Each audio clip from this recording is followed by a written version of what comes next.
Toronto FC know their Eastern Conference final opponent, and it's a very familiar side in their Trillium Cup rival, the Columbus Crew.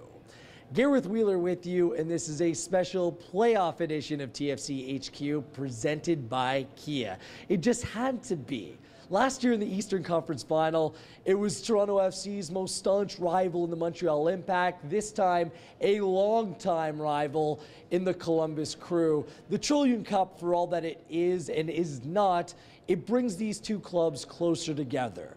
They're close in driving proximity, allowing supporters from each side to travel to support their teams, and it's built a decent rivalry over the year. And to tell you the truth, there are not two teams on better form in the Eastern Conference heading in than the Crew and TFC, and that's dating back months on this MLS season. Toronto FC, 69 points, best point total in MLS history, and the Columbus Crew, before dropping the second leg to the New York City FC, they were on a 12-match unbeaten streak.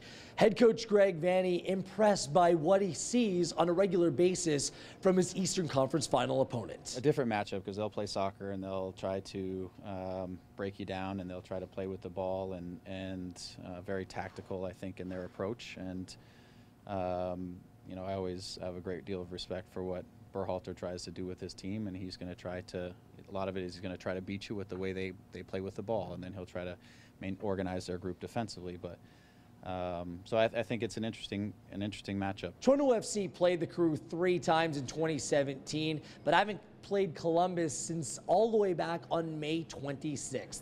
Toronto FC posted 2 wins and a loss against Columbus on the season, including a 5-0 victory at BMO Field last time out. And that was a game they did not have Jozy Altidore or Sebastian Giovinco available for selection. Toronto FC have 2 players from Ohio in Justin Morrow and Nick Hagelin, and for both those players, this is a very good matchup, one they're looking forward to. I'm looking forward to it. You know, I grew up playing in that stadium. I won 2 state championships in that stadium. I've played important matches there before, so I know what it's like to play there at this time of the year. I love Ohio.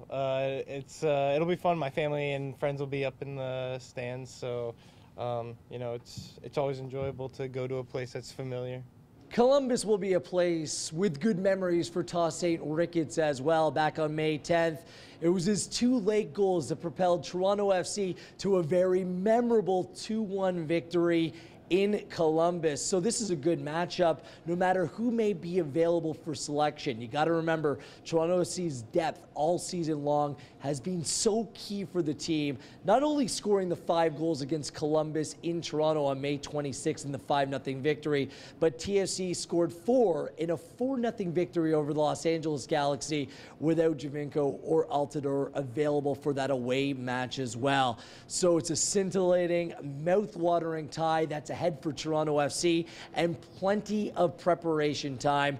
The first leg doesn't go till November 21st, with the return leg of the Eastern Conference Finals going November 29th at BMO Field.